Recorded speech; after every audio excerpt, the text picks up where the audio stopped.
Hoje vamos conhecer a influência da Igreja Católica em 3 aspectos da culinária. Falaremos sobre o café em primeiro lugar. Desde o século XVI, o café ganhou popularidade com muitas civilizações e encontrou a favor de uma série de monarcas e governantes que celebraram a bebida junto com escritores e filósofos. Era uma bebida misteriosa, escura, amarga, quente e também viciante. Concedeu energia sobre-humana e misteriosamente aguçou a inteligência. Além disso, teve suas origens em terras chamadas de infiéis. Essas características o tornaram suspeito na Europa no século XVI. Conhecemos essa bebida fascinante simplesmente como café, mas antigamente alguns diziam que era uma bebida do Satanás. Os grãos de café chegaram à Itália através das rotas comerciais venezianas, com o norte da África e o Oriente Médio.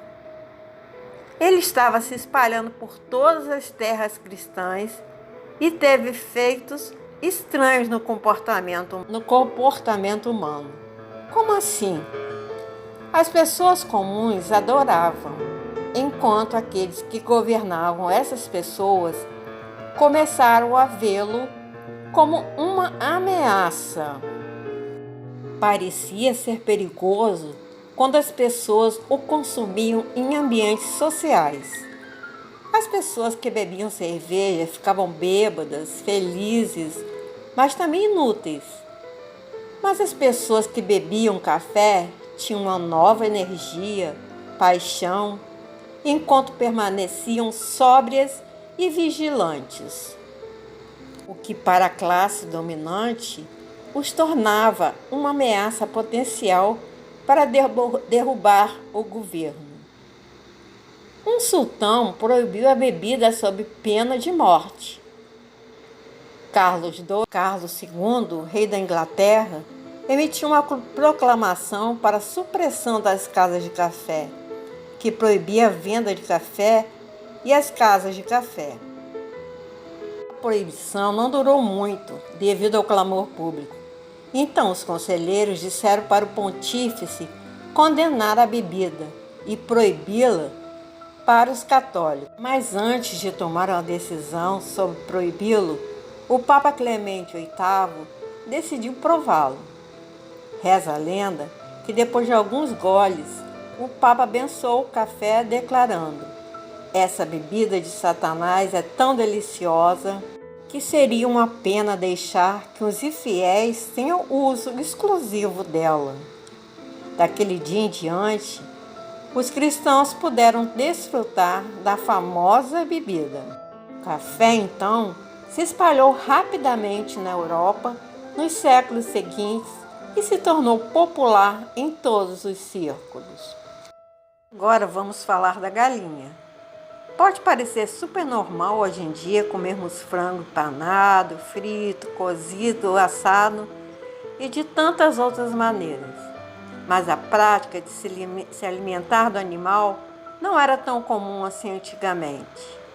Em escavações do sudeste da Ásia, arqueólogos descobriram, pelo estudo dos ossos das aves que estavam no solo, que elas não possuem um hormônio que quase todas as galinhas possuem atualmente.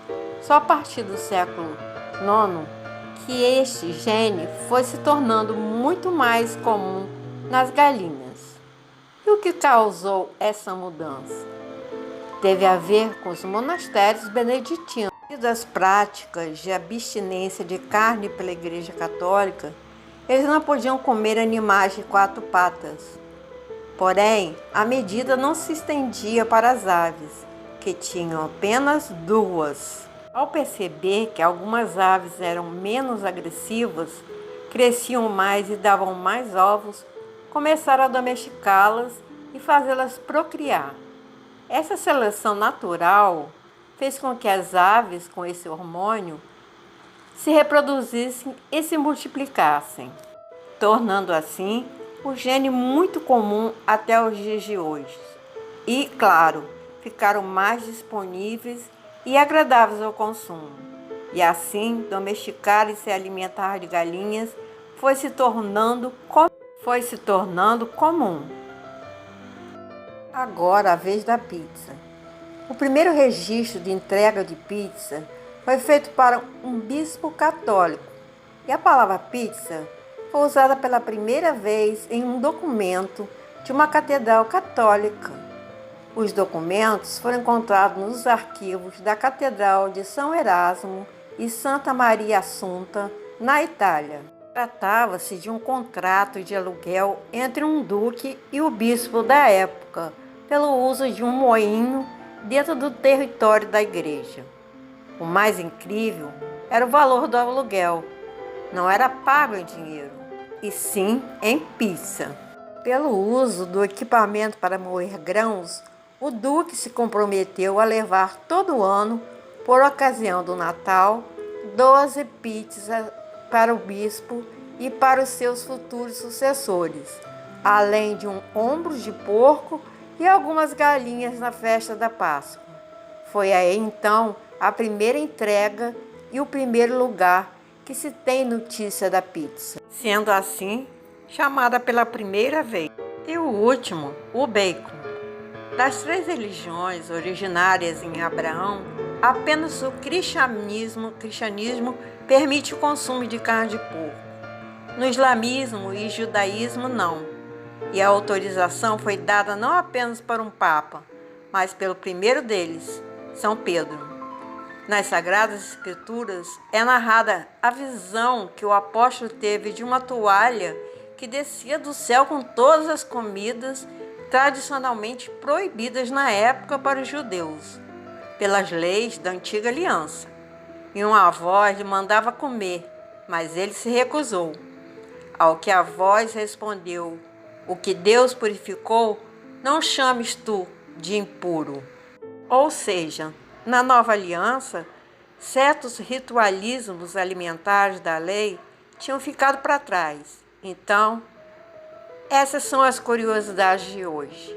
Se você gosta desse tipo de conteúdo, se inscreva no canal, ative as notificações para não perder nada.